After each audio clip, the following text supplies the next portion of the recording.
Ma'am. A very good afternoon to everyone. I'll be starting up with my presentation. Just give me a while.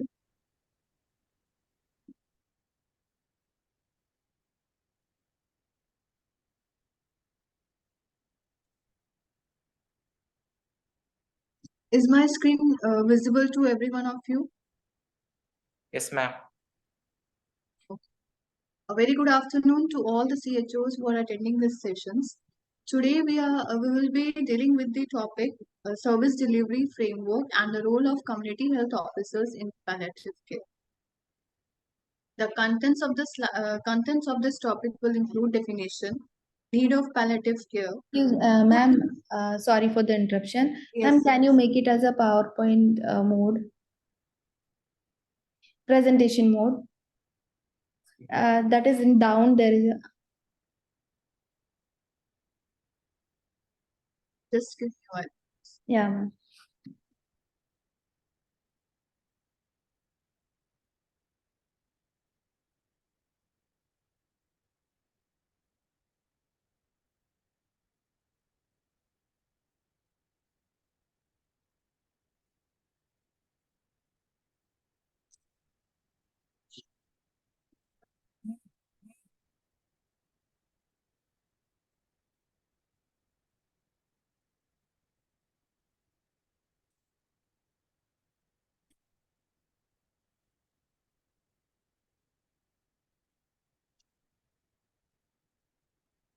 Ma'am, down there is a like again notes. After that, there is 1, 2, 3, fourth option down. Notes, then On the bottom right, ma'am. On the bottom right corner, there is a PowerPoint presentation mode.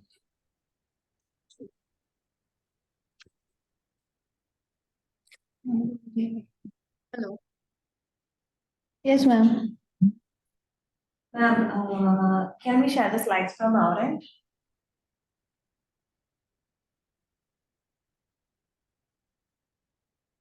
Screen पे Ma'am, we want it in slideshow mode. Ma'am नीचे notes दिया हुआ है ना, आप mouse को लेके आ जाइए। नीचे नोट्स दिया हुआ है, उसके बगल में नोट्स के बगल में फिर उसका जो 4 ऑप्शंस करके उसके भी बगल में जो एक कप शेप दिख रहा है ना, आप स्क्रीन ग्लास को जैसा। हाँ, आपके स्क्रीन में पावर पॉइंट के नीचे देखिए, वो टास्क बार में नोट्स लिख के आ रहा है। ओके हाँ, उसके बगल में, उसके भी बगल में वो एक कप शेप दिख रहा है ना, सेकंड, थर्ड, फोर्थ नोट्स के बाद 1, 2, 3, फोर्थ वन।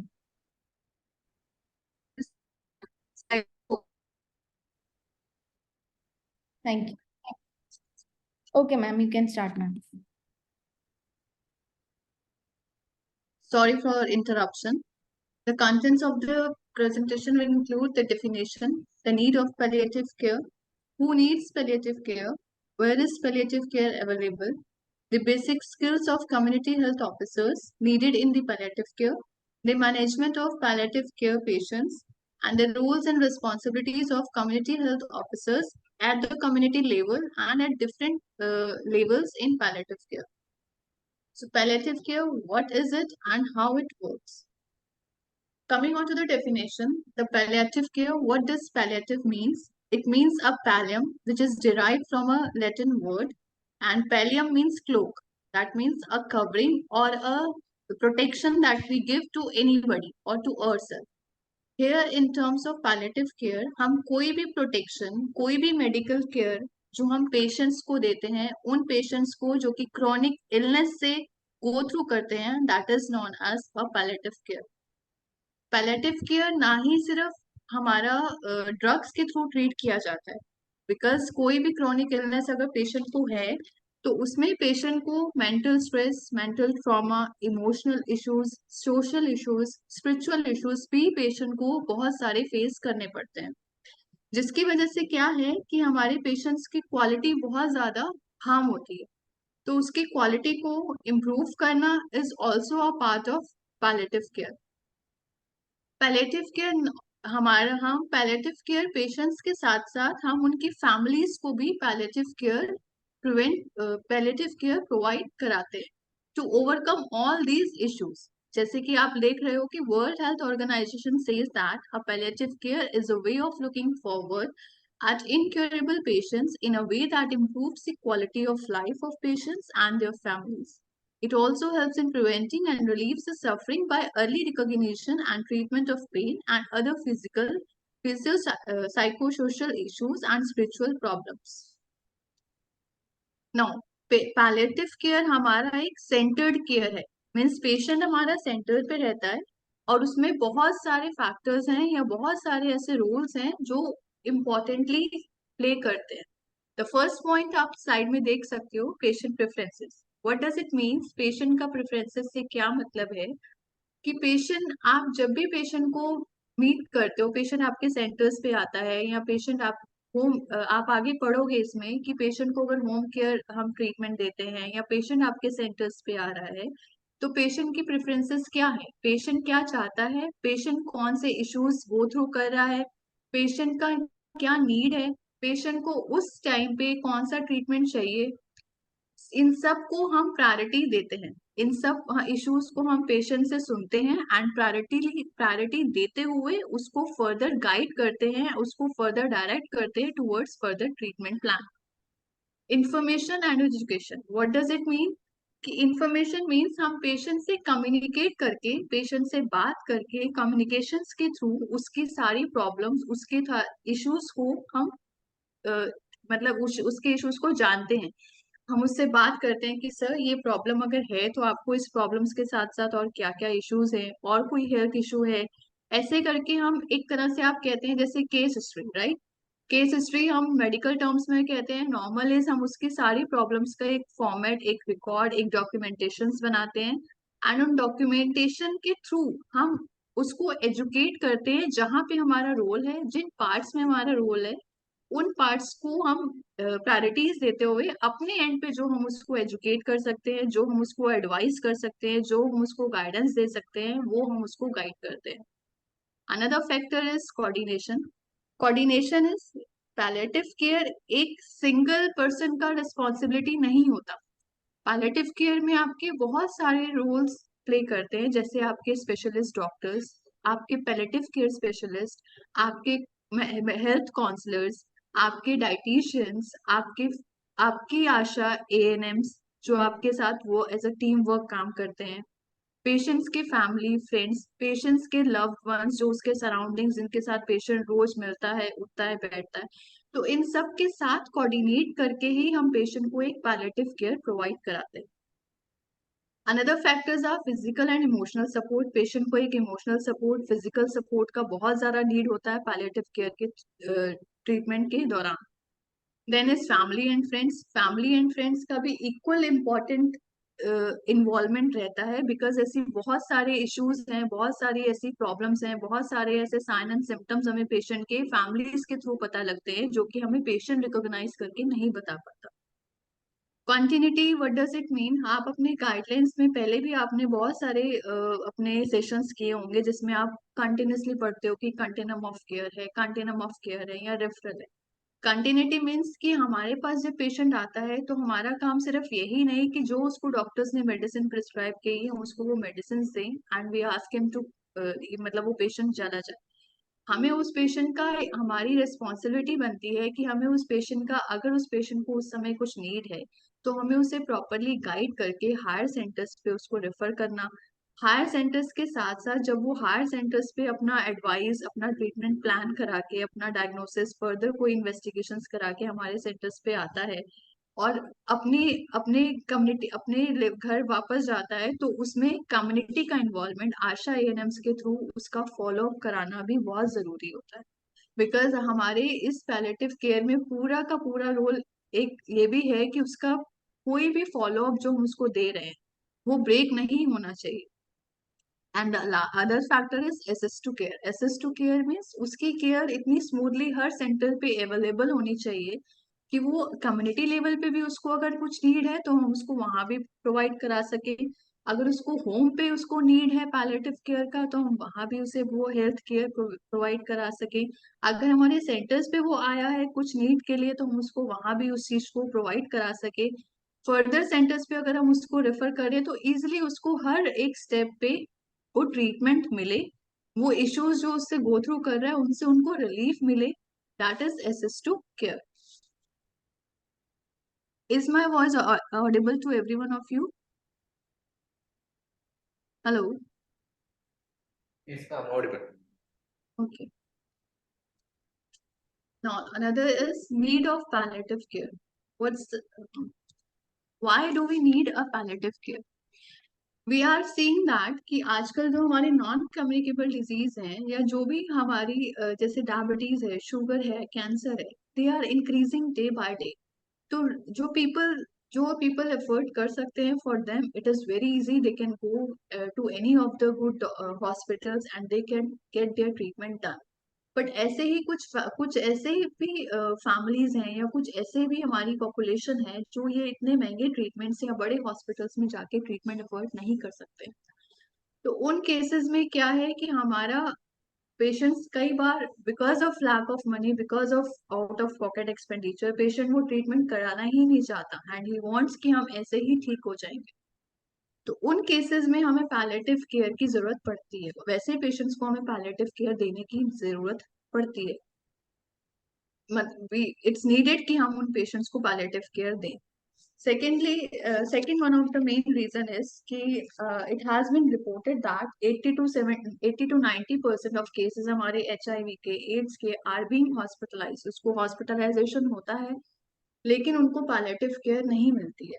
सिमिलरली हमारे हार्ट डिजीज पेशेंट्स हैं या कोई भी ऐसे पेशेंट्स हैं, ऑल ओवर अगर हम देखें तो इनका परसेंटेज ऑफ रिपोर्टिंग बहुत ज्यादा है, लेकिन अगर हम इनको पैलेटिव केयर का टर्म्स देखें तो पैलेटिव केयर इनको हार्डली 2 to 3% या 4 to 5% पेशेंट्स को ही पैलेटिव केयर मिली है.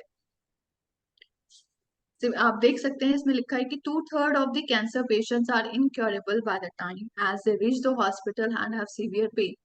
ऐसे बहुत सारे कैंसर पेशेंट्स भी हैं जो कि सीवियर पेन के through they go through and they hardly get any of the palliative care treatment. Another important reason is आज के इस मॉडर्न वी विल से कि पहले joint families, people used to prefer in joint families. तो उससे क्या होता था, they used to talk to each other. वो अपने emotions, अपने stress, अपना सब बात करके उनको थोड़ा relief मिलता था. लेकिन joint families the patient it has been moving on to the nuclear family. तो patient क्या है, lonely feel करता है. अगर किसी को chronic illness है वो अकेले ही he finds someone, he needs someone to talk कि मैं किसी से बात करूं. I need someone जो मुझे सुने, मेरी problems को सुने and उसको उसी तरह से आगे मुझे गाइड करे. तो ऐसे जितना भी ऐसे जो भी केसेस हम देखते हैं उसमें देयर इज अ नीड कि हम पेशेंट्स को पैलेटिव केयर प्रोवाइड कराएं. अनदर फैक्टर मैंने आपको पहली स्लाइड में बताया कि पेशेंट हमारा बहुत सारे सोशल, फिजिकल, इकोनॉमिकल, इन सारे फैक्टर से, इन सारे मेंटल ट्रॉमा से, मेंटल स्ट्रेस से गो थ्रू कर रहा है. So there is a need कि हम पेशेंट को पैलेटिव केयर प्रोवाइड कराएं. Now, who all needs palliative care? The patient, those suffering with the cancer, HIV, AIDS, any organ failure like heart failure, lung failure, kidney failure, chronic neurological disorders, any stroke or spinal injuries, any old age conditions like Alzheimer's disease, children with cerebral palsy. And palliative care looks at the person as whole and is given at all ages. Palliative care doesn't mean कि आप एक older age patient को ही palliative care दोगे.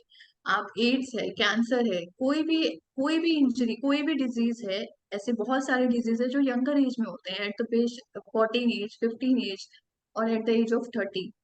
Cancer can be detected to anybody, right?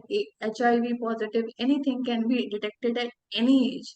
तो हर उस patient को जो क्रॉनिक इलनेस से ही is going through, he needs a palliative care. It is not only restricted to elder patients or the patient who are across the age of 80s or 90s or 75. It takes care of physical as well as emotional, social, spiritual needs of the patient and the family. When a patient is suffering, the whole family suffers. So it looks after the patient as well as the family.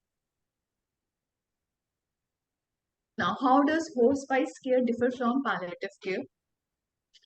Hospice care is a specialized form of palliative care that is delivered in the final months of or week of life And hospice care is used when a patient and their families no longer wish to pursue the treatments that are meant to slow down the progression of illness and instead of focus only on the comfort care. Now, where is palliative care present? Means where all the palliative care is available. Palliative care can be given anywhere. हमारे homes पे भी हम home care visit के through भी palliative care provide कराते हैं. हमारे सब centers पे भी palliative care दिया जाता है. हमारे PSCs पे भी palliative care दिया जाता है and देना चाहिए. हमारे community level पे भी palliative care दिया जाता है. हमारे टर्शरी लेवल्स यानी कि मेडिकल हॉस्पिटल्स पे भी पैलेटिव होता है एंड हमारी कम्युनिटी में जो आशा ANMs है इनके थ्रू भी पैलेटिव केयर ट्रीटमेंट दी जाती है. बहुत सारे ऐसे पेशेंट्स हैं they don't want to go and visit the hospitals again and again, और बहुत सारे ऐसे बेड रिडन पेशेंट्स हैं जो कि बेड पे हैं and they can't go and visit the doctor again and again. तो उन पेशेंट्स पे हम होम केयर के थ्रू पैलेटिव केयर देते हैं.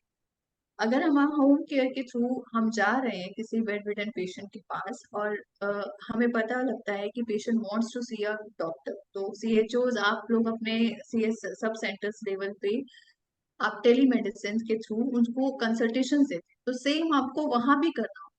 आप अगर नीडेड है पेशेंट को कि वो कंसल्टेशन जरूरी है तो आप उनको वहां पे भी कंसल्टेशन प्रोवाइड कराते हैं. तो palliative care can be given at any of the primary health care services. जहां जहां पे हमारी हेल्थ सर्विसेज प्रेजेंट हैं वहां वहां पे हम पेशेंट्स को पैलेटिव केयर प्रोवाइड करा सकते हैं.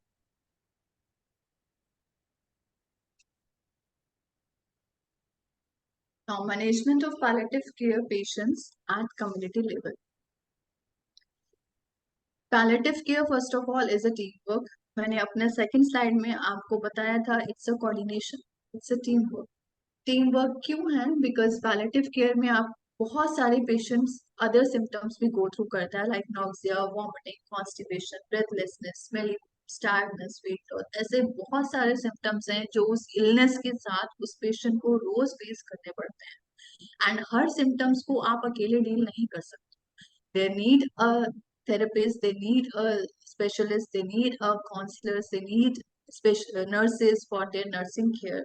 They need CHOs like you to take act as a linkage between patient and the higher centers. तो ऑल इज टीम वर्क. एक फैमिली, एक सबके साथ कोऑर्डिनेशन करके ही हम पेशेंट को एक बेटर palliative care provide करा सकते हैं. इसलिए the foremost thing, the most important thing in palliative care is it's a teamwork. It's not only individual responsibility.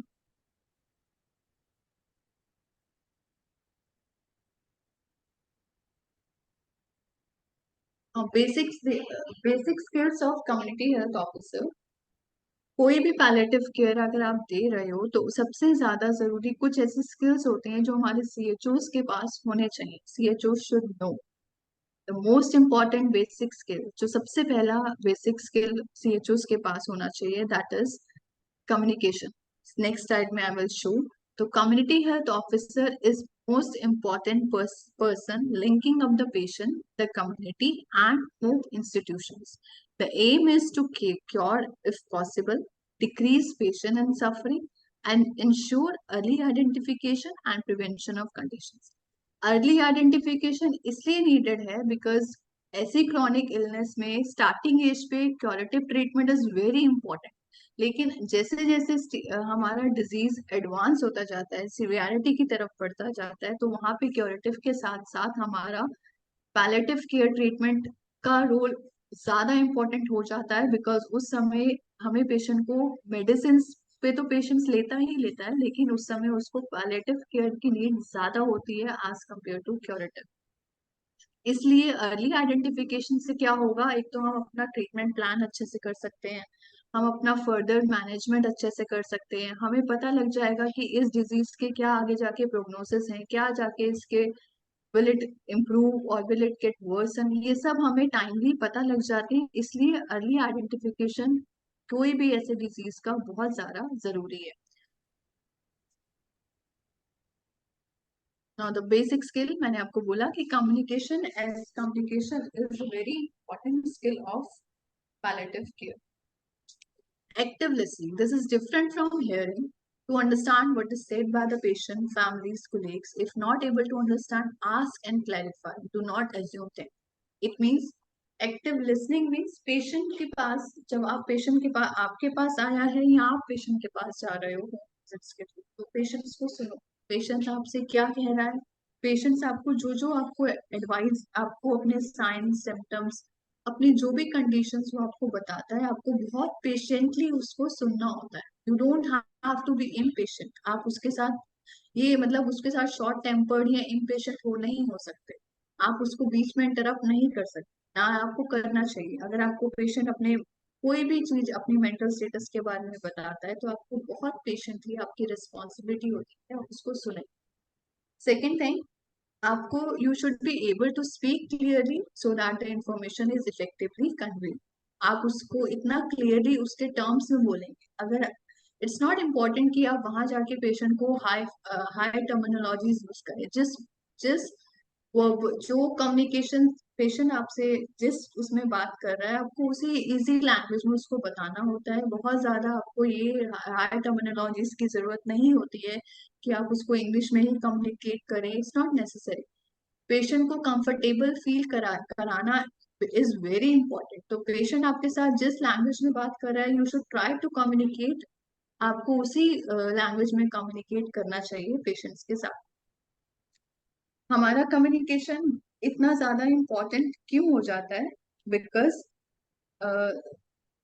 अगर आप पेशेंट के साथ कम्युनिकेट ही नहीं करोगे, तो आप पता है आप उसकी प्रॉब्लम्स का नेक्स्ट स्टेप पे आ ही नहीं पाओगे. आप उसके नेक्स्ट स्टेप, इनिशिएटिव स्टेप कैसे लोगे जब आपको पता ही नहीं है कि पेशेंट का प्रॉब्लम्स क्या है? तो आप कैसे रिकॉग्नाइज करोगे कि यहाँ पे अब पेशेंट को ये नीड है, यहाँ पे अब पेशेंट को ये चाहिए, और यहाँ पे अब पेशेंट को हमें रेफर करना है, या यहाँ पे हमें पेशेंट को फॉलो अप करना है? यू विल नॉट, आपको नहीं पता लगेगा. You will not let know. इसके लिए जरूरी है कि हम पेशेंट्स से ओपनली बात करें. Why do we communicate? To convey information और आइडियाज. हम अपने आइडियाज को उसको अपने उसके आइडियाज लें, अपने आइडियाज, अपने पॉइंट ऑफ व्यूज को साथ शेयर करें.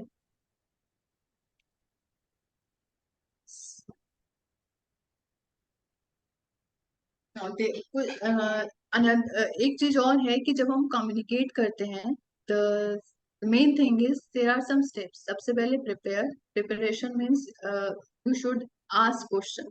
आपको पेशेंट से क्वेश्चंस पूछने होते हैं. कम्युनिकेशन भी इसलिए इम्पोर्टेंट है क्योंकि पेशेंट इस समय हमारे कई ऐसे पेशेंट्स हैं जो आपसे बात ही नहीं करेंगे, अपनी प्रॉब्लम्स के साथ शेयर ही नहीं करेंगे. तो आपको जरूरी है कि आप उनको यहाँ पे उनके साथ फ्रेंडली एक वो एटमोसफेयर बनाएं, उनकी फैमिली के साथ कम्युनिकेट करें, उसको इतना इजी कंफर्टेबल बनाएं कि वो अपने फियर से, अपने एम्बैरेसमेंट से, ये सब आगे आप पढ़ोगे. अभी एम्बैरेसमेंट में से स्टिग्मा, बिकॉज कई पेशेंट्स को ऐसा रहता है कि हमें if he is diagnosed as HIV positive, right, तो उसको ये रहता है कि what will you think about me, why should I discuss my problem with you. तो वो आपके साथ कम्युनिकेट नहीं करेगा. कई पेशेंट्स को वो अपने इस प्रॉब्लम्स को लेके इतना नेगेटिव हो जाते हैं कि वो आपसे बात ही नहीं कर, वो आपसे क्या, वो किसी से भी बात नहीं करते. They don't open up. तो ये हमारा रिस्पॉन्सिबिलिटी बनता है as a CHO, as a health officer, as a health worker. हमारा रिस्पॉन्सिबिलिटी बनता है कि हम पेशेंट से कम्युनिकेट करके उसके इश्यूज को सुने, ताकि हम उसको फर्दर गाइड करें. जैसे हम डॉक्टर्स भी, जब हमारे पास पेशेंट्स आता है, तो हम ऐसे ही उसको एक प्रॉब्लम, जस्ट हमारी एक प्रॉब्लम के लिए वो आया और हमने उसको उस चीज का मेडिसिन लिख के दे दिया. हमारा रिस्पॉन्सिबिलिटी सिर्फ यहीं खत्म नहीं होता. हम उससे 10 चीज पूछते हैं. आपको ये इशू है, कब से है, आप मेडिसिन तो नहीं ले रहे, क्यों ले रहे हैं, कब से ले रहे हैं, इसके साथ साथ आपको कोई इश्यूज तो नहीं है, अगर हैं तो वो कितने एडवांस हुए हैं, कितने कम हुए हैं, हम ये सब क्यों ले रहे हैं. हम इसलिए लेते हैं अपने अपने लेवल पे, ताकि हम एक अपने माइंड में क्लैरिटी ला सके कि हमारा डायग्नोसिस यहाँ इस तरफ जा रहा है, यानी कि हमारे पेशेंट को ये हो सकता है. इट्स नॉट मतलब ये कंफर्म नहीं है कि ये हो गया है. हम एक डायग्नोसिस को, हम अपने ट्रीटमेंट को प्लान करने के लिए हम पेशेंट से इतने सारे क्वेश्चंस पूछते हैं, ताकि पेशेंट हमें बताए और हमें पता लगे. ऐसे ही आपका भी एक रोल है आप कम्युनिकेशन के थ्रू ही, आप बात करके ही पेशेंट की वो सारी बातें जान सकते हो, और वो फर्दर आपके अपने फर्दर हायर स्पेशलिस्ट डॉक्टर्स पे या अपने फर्दर रेफरल सेंटर्स पे कन्वे कर सकते हो, और पेशेंट को भी गाइड कर सकते हो कि sir this is the stage you have, आपको यहाँ जाना चाहिए, इस समय ये आपका स्टेज है, आपको यहाँ जाना चाहिए, आपको ये ट्रीटमेंट लेना चाहिए, आपको काउंसलर से मिलना चाहिए, आपको you are getting better, you are getting worsen, आपको नेगेटिव थॉट्स नहीं लाने चाहिए। तो ये सब आपको तभी पता लगेगा जब आपसे पेशेंट बात करेगा। ठीक है। Now recognition who needs help, second skill is recognition who needs help. ये हमारी सेकंड पॉइंट। आप जब आप कम्युनिकेट करोगे, आप इजिली रिकॉग्नाइज कर लोगे कि पेशेंट को, कौन से पेशेंट को पैलिएटिव केयर चाहिए, कौन से पेशेंट को पैलिएटिव केयर किस स्टेज पे क्या चाहिए, और कौन सा स्टेप अब इनिशिएटेड है। तभी मैंने आपको बताया कि फर्स्ट स्टेप इसलिए जरूरी है क्योंकि आपके आगे स्टेप सब उसी पे बेस्ड है। Recognition who needs help, the CHO should able to identify the person who can benefit from palliative care. A screening tool is an exercise which can be used for initial survey or screening. एक screening tool kits आती है, उसमें क्या रहता है कि आपके जो साइन एंड सिम्टम्स है वो उसकी सिवियरिटी को आइडेंटिफाई करते हैं, उसके साइन एंड सिम्टम्स को मेजर करते हैं। तो उसी की सिवियरिटी के हिसाब से हम रिकॉग्नाइज कर सकते हैं कि पेशेंट, हमारे पेशेंट को इस समय इतनी, ये स्केल है उसका, ये स्केल है, एंड यहाँ पे उसको ये हेल्प चाहिए, दिस इज द थर्ड, वो थर्ड स्केल पे है या उसको ये हेल्प चाहिए। कि ऐसे करके स्क्रीनिंग टूल है, हमारी स्क्रीनिंग डिवाइस है, उसके साइन एंड सिम्टम्स को जो आइडेंटिफाई करता है, उसी के हिसाब से हम पेशेंट को फर्दर अपने हायर सेंटर्स पे रेफर करते हैं। Another is they should be able to fix out their physical, social, emotional issues of the patient in the format of initial detailed assessment. These issues may be need to discuss with the colleagues and another team member before finalizing the management plan. Another reason is, मैंने आपको बताया कि बहुत सारी ऐसे issues हैं जो patient आपको नहीं बताता, लेकिन आपको वो फैमिली मेंबर्स बता सकते हैं।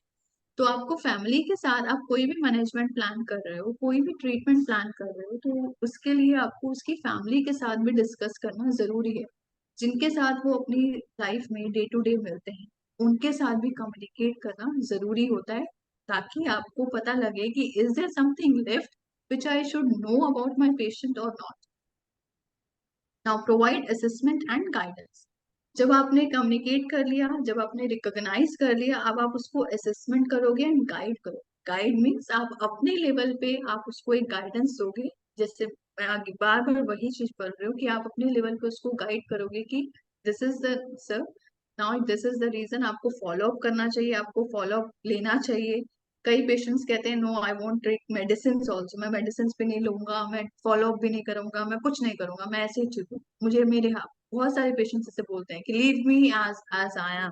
तो ऐसा नहीं है, आपको उसको प्रॉपर गाइड करके उसके फैमिलीज को भी गाइड करना होता है, एजुकेट करना होता है, उनको हेल्थ के रिगार्डिंग, हेल्थ की सिग्निफिकेंस बतानी होती है, एक क्वालिटी ऑफ लाइफ की सिग्निफिकेंस बतानी होती है, और ऐसे से आप उसको गाइड करते हो। Facilitate the referrals and network. The CHO should know when to refer a patient and the resources, and facilitates the available in the community and the region which can be helpful. Another is management skill. The CHO should be able to organize the national health programs or national health schemes which getting and preparing the. They should know how to document the problems and report. They should act as an advocate for palliative care and their patient, and should raise their problems and appropriate forums. The CHO should evaluate their services from time to time, taken as a part in the survey and data collection. Management skill में all in one it is कि आप जो भी एक documentation बनाते हो, एक report prepare करते हो, और उस डॉक्यूमेंटेशन पे, उस रिपोर्ट्स के बेसिस पे आप पेशेंट का फॉलो अप मेंटेन रखते हो, और आप पेशेंट को रेफरल सेंटर्स पे भेजते हो। रेफरल सेंटर्स से again they are coming back to their community, और they are coming back to their sub centres. तो आपको ये देखना होता है कि लास्ट टाइम जब ये मेरे पास पेशेंट आया था तब व्हाट आई एडवाइज्ड हिम, और अब इसका क्या है, इम्प्रूवमेंट स्केल क्या है, is the condition getting worsen और इज देयर एनी इम्प्रूवमेंट। और फिर उसको फर्दर मैनेजमेंट प्लान आप अपने फर्दर डॉक्टर्स के साथ कंसल्ट करके आप उसको अकॉर्डिंगली ट्रीट करते हो। इसलिए आपके मैनेजमेंट स्किल्स में आपका डॉक्यूमेंटेशन, आपको रिपोर्ट्स, आपको प्रॉपर रिकॉर्ड्स मेंटेन करना भी आना चाहिए। Another is community level. आप कम्युनिटी में working with the community, sorry, working with the community. They should be well connected with the community and understand the behavior and reaction of the people. They should be very sensitive to the emotional and other related issues. They should not let their political, religious, and another beliefs to get and influence their work. They should not take advantage of helplessness of the patient and families to push their own agendas. आप अपने thoughts उन पे नहीं, आप अपना कोई जबरदस्ती मतलब we can't force anybody to go for anything. हमारा रिस्पॉन्सिबिलिटी है सिर्फ गाइड करना, उसको गाइड कर सकते हैं, उसको मोटिवेट कर सकते हैं। जबरदस्ती हम we can't enforce any patient to, तो दिस स्टेटमेंट इज कि हम किसी को पुश नहीं कर सकते हैं, no you have to go for, but politely हम उस चीज को इतना पेशेंट को मोटिवेट कर सकते हैं ताकि उसका पॉजिटिव एटीट्यूड और इम्प्रूवमेंट ऑफ लाइफ हो सके। उसके लिए हम उसको जितना मोटिवेट अपने एंड से कर सकते हैं, that we have to make sure. Capacity building, CHO should must try to improve their own knowledge and skills, and this helps improve patients' care and reduce their work-related issues. CHO should able to teach patients and the families on the subject related to health. Capacity building में patient की खुद को भी knowledge और skills पूरे होने चाहिए कि how to deal with the patient, how to be polite, how to communicate, how to impatient, बहुत प्रॉपरली और बहुत हैंडल विद, जैसे we say handle with care. हमें हमें हमें गुस्सा नहीं करना चाहिए, हमें इरिटेट नहीं होना चाहिए। तो ये सब हमारे अंदर पेशेंस लेवल, हमारे अंदर भी वो स्किल्स होने चाहिए कि हम उन पेशेंट्स को बहुत पोलाइटली, बहुत पेशेंटली सुने। अनदर स्पेशलाइज्ड स्किल क्या है कि आपके अंदर एक लीडरशिप क्वालिटी होनी चाहिए कि आप अपनी टीम को, जो आपके जैसे आशा है, आपको अच्छे से उनकी रिस्पॉन्सिबिलिटीज वो कर रही हैं कि नहीं कर रही हैं, आपको ये भी देखना होता है। ये नहीं आप अपने एंड पे अपना टास्क कर रहे हो but they are not working, so you won't be able to, आप अच्छे रिजल्ट्स नहीं आ पाएंगे। आप नहीं, तो आपके अंदर एक वो चीज क्वालिटी होनी चाहिए कि आपके साथ जो काम कर रहे हैं, they should listen what you are saying to them, they should report you time to time. तो ये स्किल भी आपके अंदर होना चाहिए। Now it's a home care. Another is home care. आप पेशेंट को होम केयर देते समय कैसे, क्या फॉलोइंग स्टेप्स आपको इम्पोर्टेंटली देखने होते हैं जब आप पेशेंट को होम केयर प्रोवाइड कराते हैं। The first one is know the patient and family well. Even if you know them, cross-check the uh, cross-check the forehand, the names, the disease, and the socio-cultural status. If on a follow-up visit, check the problems they had, management plan, and anything care that the team had to take care of. Address the patient and the family respectfully. Introduce yourself and the team members. Explain the purpose of the visit and try to start a friendly conversation. If there are forums to fill, it can be done later during the visit. Listen actively. Ask about social, emotional, financial, spiritual problems. You may start the most distressing issue and move on to the other. During the first visit of the patient and the family members are uncomfortable, discuss on the topic, do not force them. You can discuss the issues later when good communication is built up. When rapport means when a patient आपके साथ थोड़ा open up हो जाता है, then you can start slowly. Allow them to ask questions. If you are not sure very much to answer there, say so. So, and discuss this with your specialist, and then let them know about that present question. Discuss the appropriate person and expert in the team if needed. Clearly explain the management plan to the patient and the caregiver. Do the necessary and the appropriate interventions. Document your visit, the information gathered, and plan further follow-up if required, and the data for the next visit. Communicate this to the patient and the family as well.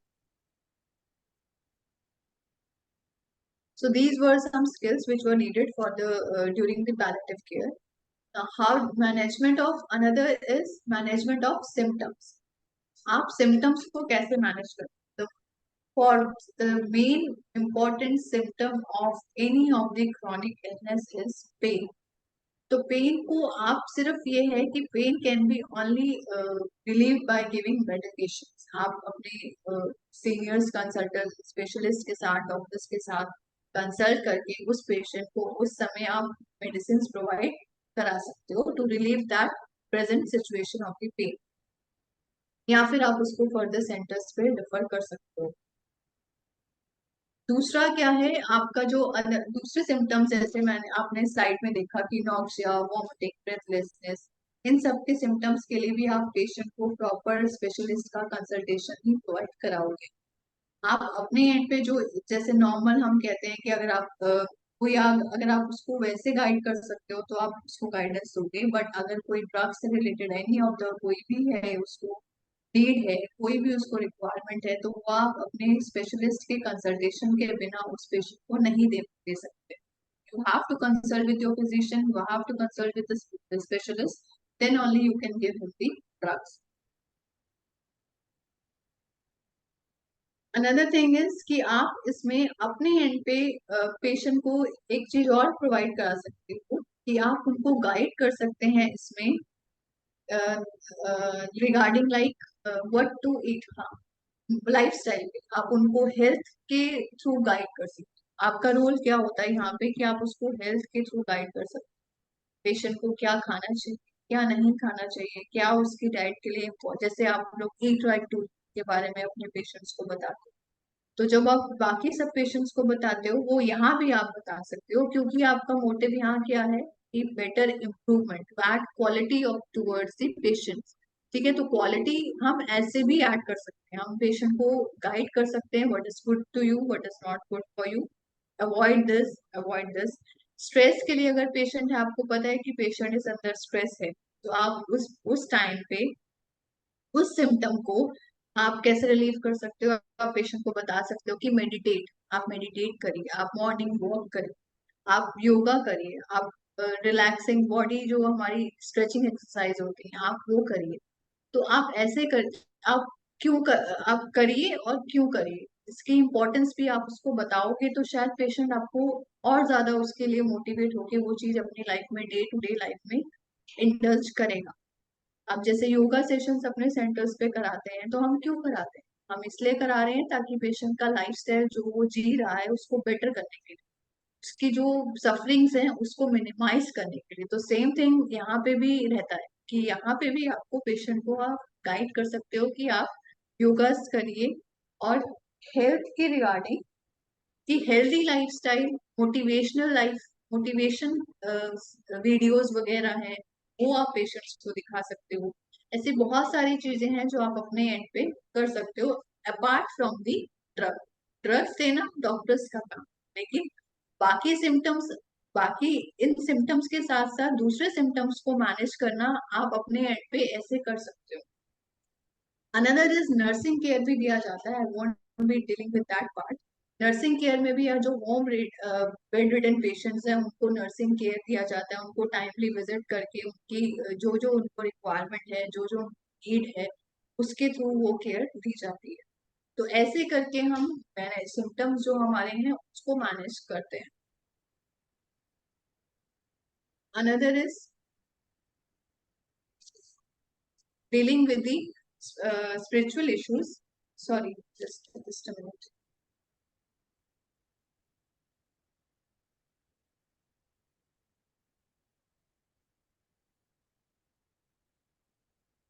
Beside meeting patients and their families with the intentions of assessing their needs and referring them to the other sources support, you can provide some relief to the patient and his family with through empathic communication, who may be struggling from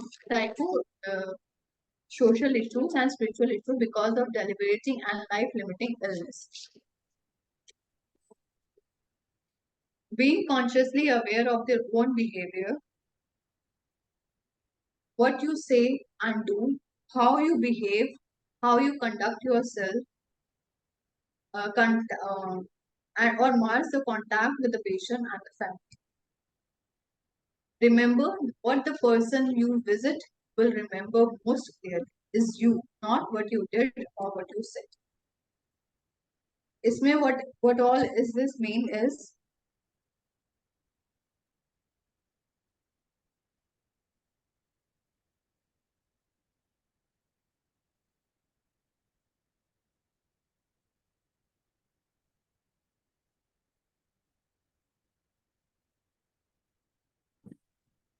hello ma'am.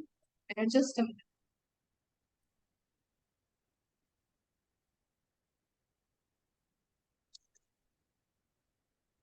Yes. In this slide is what all patient need is same thing. आपको patient के like anger है, patient को, जो ऐसे patients हैं they are going through some like fear, anger और guilt, और ये सारे फैक्टर्स उसके गो थ्रू कर रहे हैं. तो द पॉइंट इज यहाँ पे आपको उसके फियर्स को ओवरकम करना है, उसके गिल्ट को ओवरकम करना एंड उसके लॉस को, मतलब ग्रीव, बहुत सारे नेगेटिव थॉट्स को, आपको इश्यूज को सुनना एंड उसको वैसे ही प्लान करना. दिस लाइन ये कह रहा है कि आप पेशेंट के साथ कैसे बिहेव करते हो वो पेशेंट याद रखता है. ये नहीं कि आपने उस पेशेंट को क्या कहा, वो उसके साथ साथ आपका बिहेवियर, आपने उसके साथ कैसे बिहेव किया, आपने उसके साथ कैसे कम्युनिकेट किया, आपने उसके साथ उसकी प्रॉब्लम्स को सुन के कैसे उसको एनालाइज करके उसको फर्दर गाइड किया. ये पॉइंट बहुत, वो चीजें पेशेंट को याद रहती हैं एंड नेक्स्ट विजिट में आपको वो पेशेंट के अंदर चेंज दिखता है और पेशेंट आपके साथ अकॉर्डिंगली वैसे ही डील करता है. The most valuable thing you have to offer someone else is you. It means that अगर आप पेशेंट को ये फील कराते हो कि सर और ma'am, I am there to listen you, I am here to help you, I am here to guide you, you let me know your problems, I will help you out. ये patient के लिए एक बहुत बड़ा support है, उसको उसके mental stress के साथ डील अप करना. ये बहुत बड़ा सपोर्ट है. अगर उसको कोई सुनने वाला है, अगर उसको पोलाइटली उसकी प्रॉब्लम्स को सुन के उसको प्रॉपरली गाइड कर रहा है, स्पेशली उन पेशेंट्स को जो कि हमारा मेडिसिन के थ्रू ये हाईली कॉस्ट एक्सपेंसिव ट्रीटमेंट ले ही नहीं सकते, उन पेशेंट पे तो और ज्यादा स्ट्रेस होता है कि एक तो वो प्रॉब्लम्स भी हैं, एक वो इलाज भी नहीं करा सकते. सेकेंड थिंग इज, वो यही सोचते हैं कि why why I am here, क्यों हूं मैं, अगर मैं इफ आई कांट अफोर्ड, अगर मैं अपने लिए ही नहीं कर सकता, अपना ही इलाज नहीं करा सकता, तो why the hell I am. तो ऐसे बहुत सारे नेगेटिव थॉट्स उसको डे टू डे लाइफ में उसके मेंटल ट्रॉमा बहुत ज्यादा कॉज करते हैं. तो ऐसे सिचुएशन में अगर उसे सुन के, उसकी प्रॉब्लम को सुन के अगर उसे एक स्टेप भी कोई गाइड करता है, दैट बिकम्स अ बहुत ज्यादा उसकी, उसे लगता है कि मेरे लिए ये मेरी बहुत बड़ी हेल्प है. तो वही वही वही इस स्लाइड का कहना है कि अगर आप यहाँ पे उस पेशेंट को यही इतना बोल दो प्यार से कि sir let me know your problems, मैं हूं आपके साथ, I am here to guide you where I can. तो this gives a mental relaxation. बहुत ज्यादा उसके इमोशंस से जो वो जो इमोशनल स्ट्रेस गो थ्रू कर रहा है उसको बहुत ज्यादा रिलीफ प्रोवाइड कराता है. Dealing with the emotional issues, most of the patient will have unfocused anger which even be directed at you. The best way is to deal with this and to listen without interruptions. By the time they finish, they will relieve of their angers and grateful to you for giving them an opportunity to express them. Fear, emotions हमारे बहुत सारे हैं. Fear है, depression है, confusion है, anger है and बहुत सारे अदर, स्टिग्मा है, शेम है.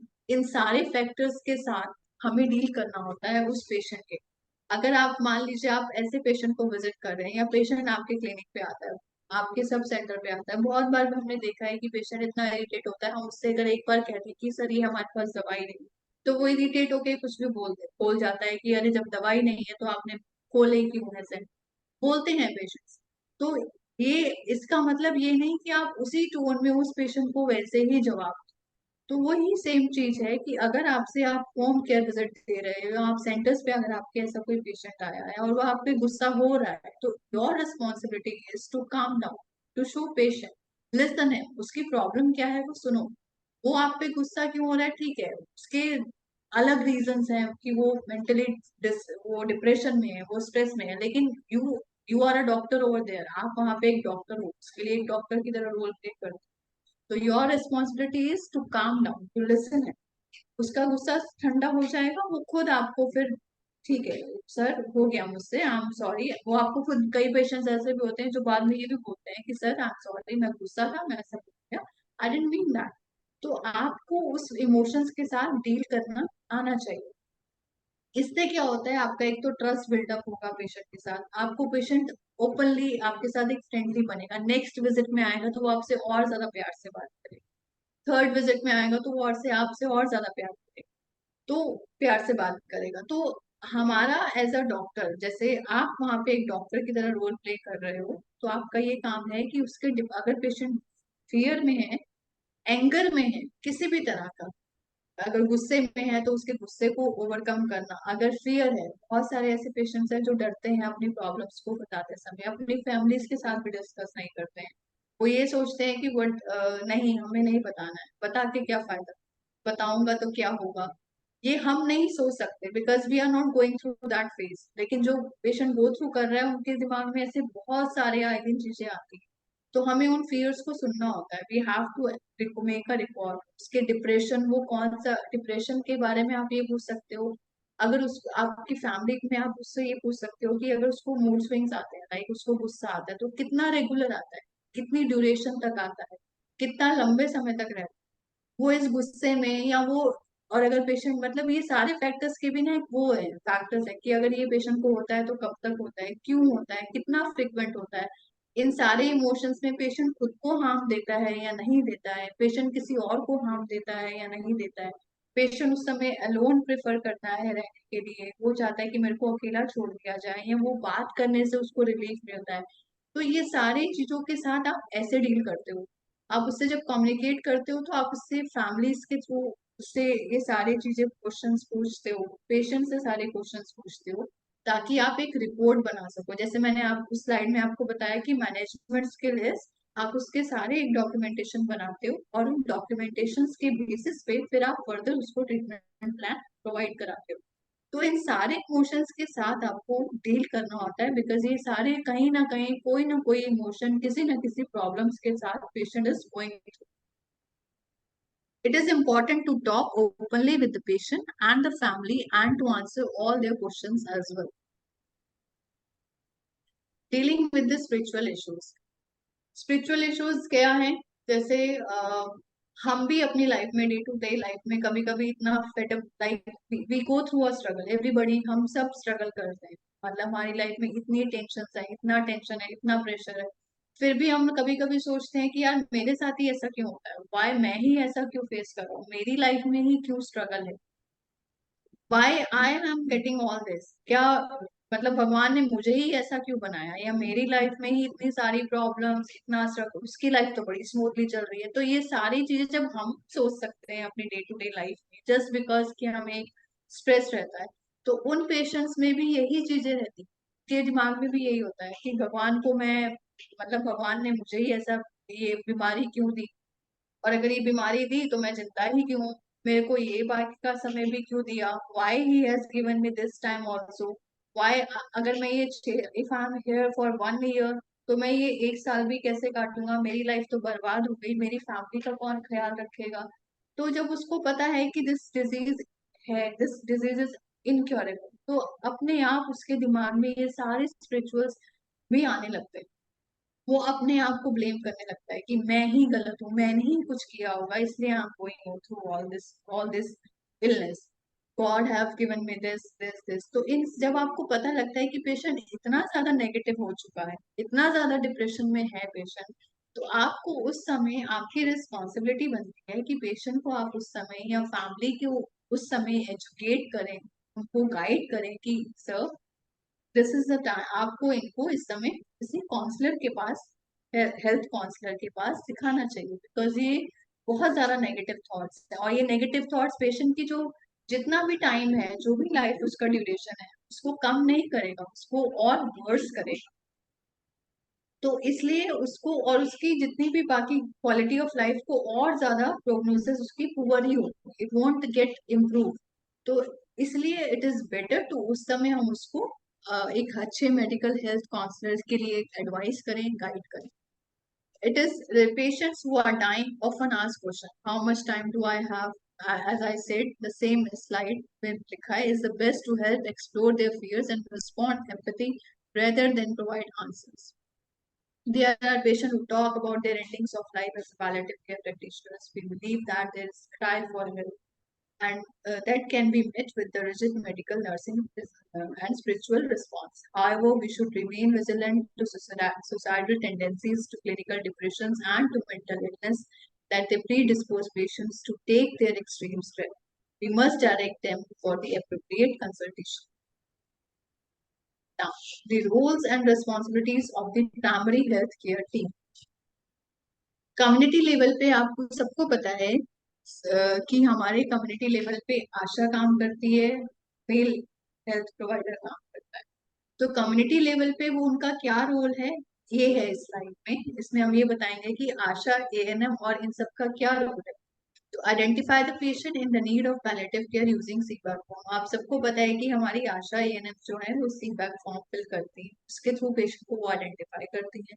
Document palliative care services to provide individual in the area, submit the monthly report. Patient आशा की रिस्पॉन्सिबिलिटी बनती है कि वो मंथली फॉलोअप पे जाके CHOs को आके इन्फॉर्म करे, डॉक्यूमेंट जो उसने रिपोर्ट बनाई है वो हर 2 महीने में या हर महीने उसको आके प्रेजेंट करे, उसको आके बताए CHO को कि सर ये है and this is the condition, ताकि CHO उसको आगे प्लान कर सके। Identify community volunteers for a palliative care.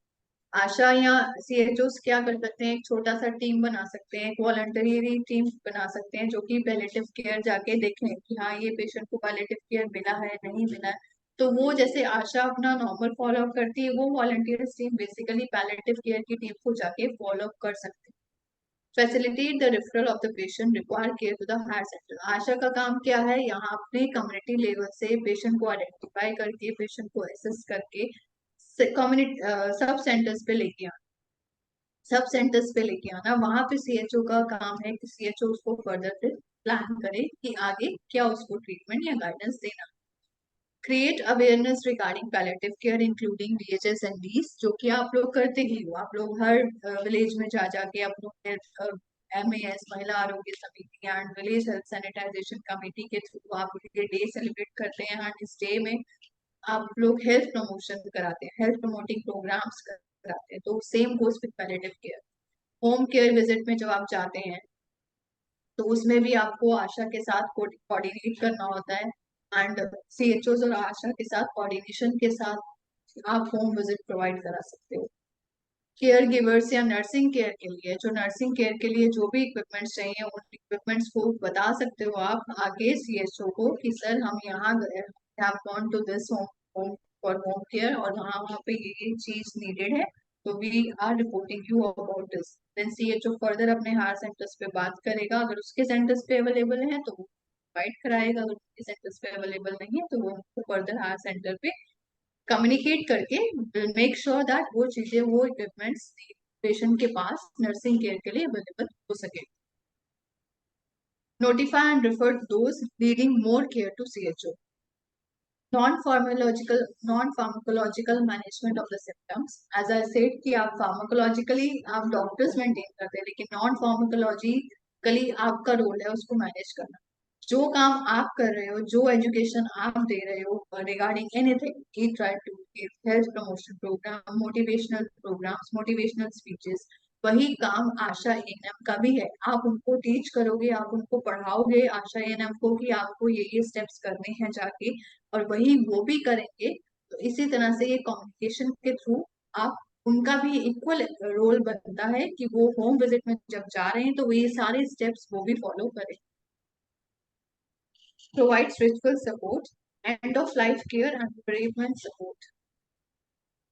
Screen the individual for the need of palliative care along with the CHOs. Detailed assessment of the patient and family along with the CHOs.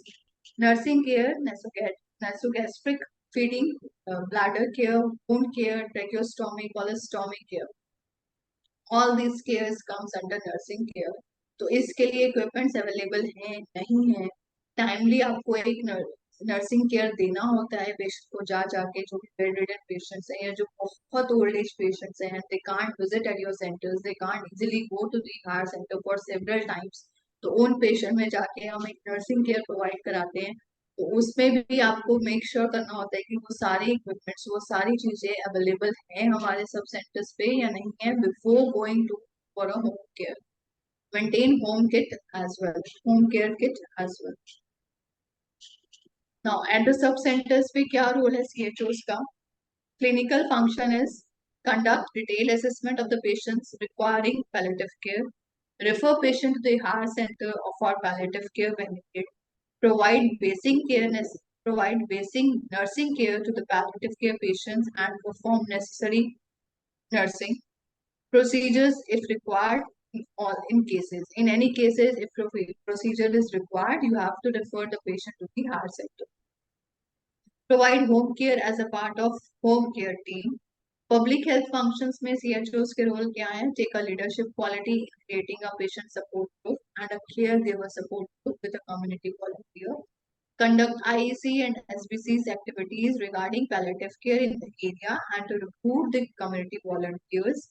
Help the patients and the family to avail the benefits from various government and non-governmental programs की आप patients को educate कर सकते हो कि government के through, government schemes के through आप कौन कौन सी ट्रीटमेंट करा सकते हैं या नॉन गवर्नमेंट स्कीम्स में के थ्रू आप कौन कौन से ट्रीटमेंट्स ले सकते हैं, किस ट्रीटमेंट का आपको इलाज मिल सकता है। ये सब आपका रिस्पॉन्सिबिलिटी है कि आप पेशेंट को एजुकेट करो और गाइड करो।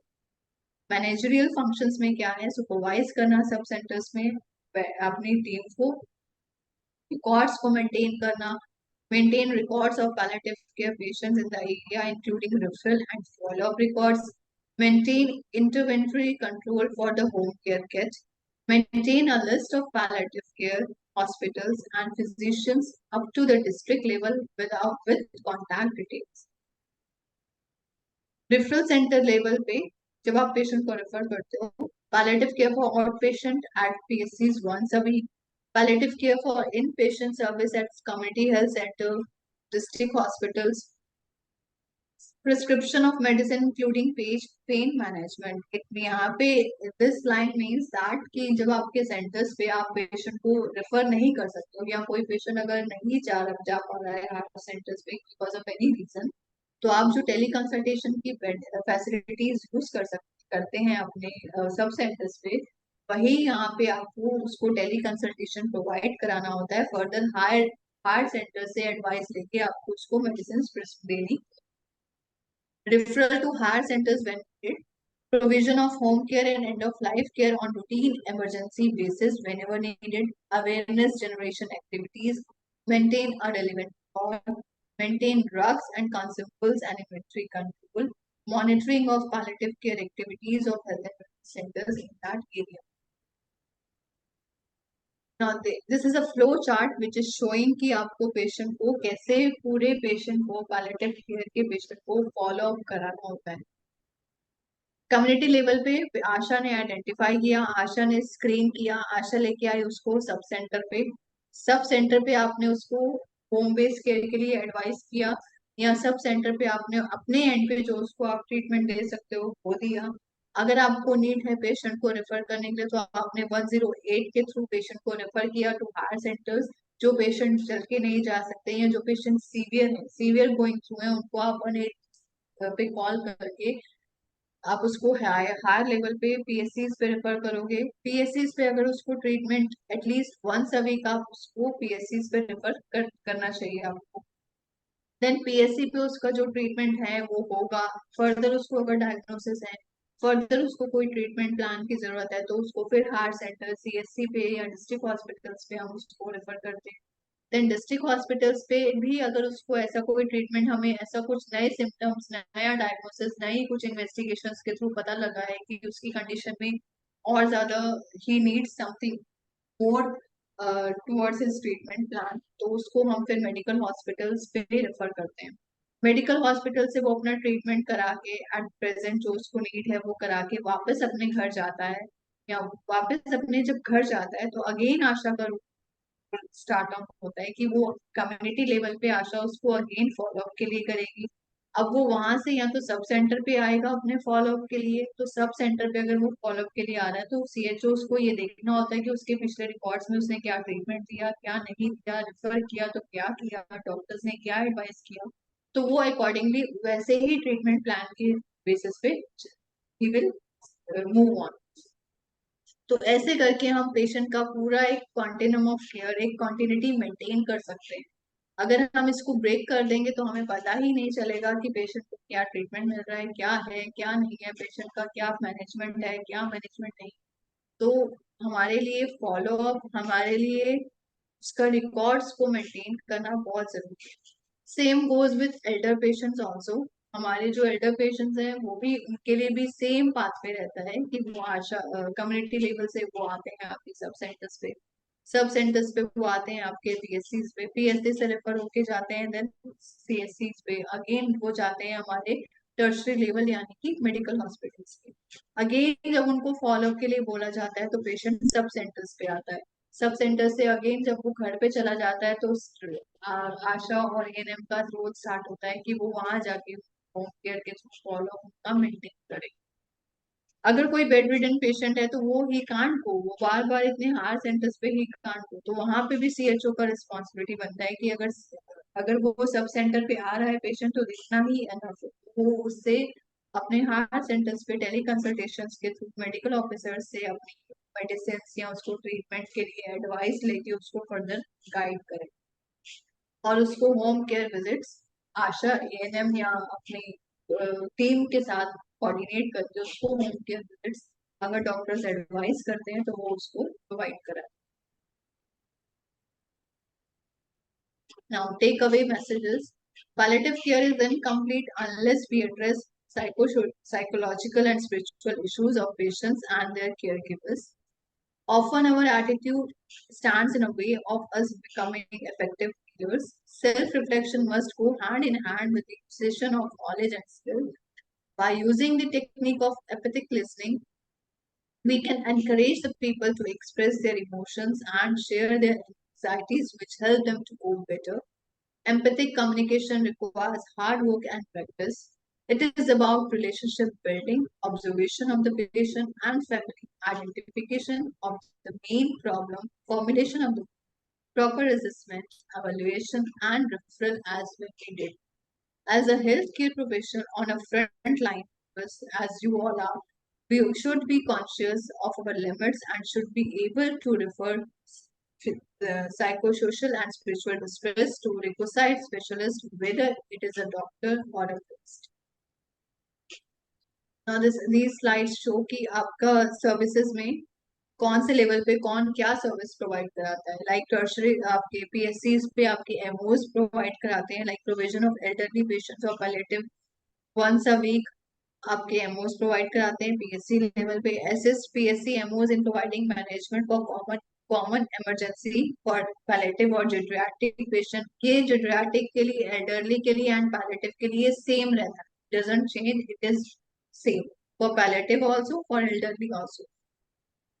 तो पीएससी पे लेवल ऑफ केयर क्या रहता है हमारा, प्राइमरी हेल्थ सेंटर्स, वहां पे प्रोवाइडर कौन होता है, स्टाफ नर्स होती है। Establish linkage with NGOs for elderly care services और हेल्थ प्रमोशन एक्टिविटीज, हमारे लेवल ऑफ केयर सीएससीज रहते हैं, कम्युनिटी रहती है, एंड प्रोवाइड कौन कराता है, सीएचओज। Support supervision of MPW and ASHA in carrying out elderly care activities in the community. हमारे लेवल क्या सब सेंटर्स पे प्रोवाइड कराई जाती हैं सर्विसेज और प्रोवाइड कौन कराता है, CHOs.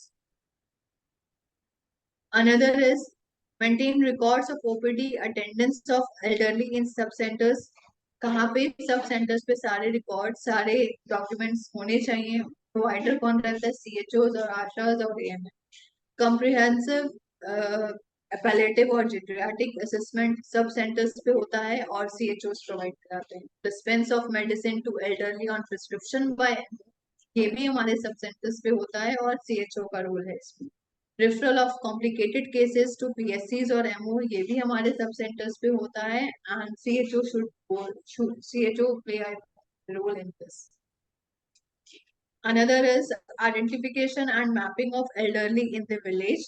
यहाँ पे अब विलेज का बात हो रहा है तो यहाँ पे कम्युनिटी का रोल है, कम्युनिटी इज द लेवल, तो यहाँ पे आशा का और एएनएम का रोल स्टार्ट हो। Promote healthy ageing through VHSNTs and mass community level पे, और कौन है यहाँ पे रिस्पॉन्सिबल प्रोवाइडर, कौन है, आशा और NVW. Risk assessment of elderly through CBAC form, community basis पे, कम्युनिटी लेवल पे आशा और ANM. Formation of elderly and caregiver support groups, level is community, and who is a provider, Asha. So thank you. This is all about palliative care. We can now start up with any of the questions if you have doubts. If you have any doubts, you can ask.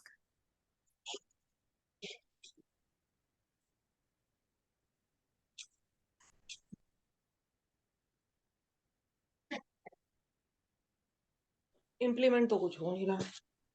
CHO में उनका क्या है? Hmm.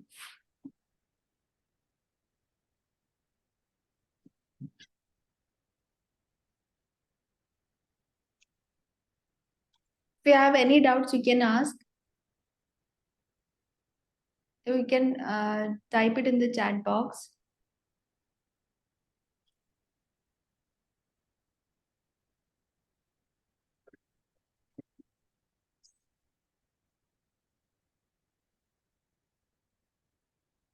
Okay, I think the session was clear only. Ma'am has very well explained what are the service deliveries or delivers rebels, what we have to do while we are dealing with the patient in the community or in the healthcare setting.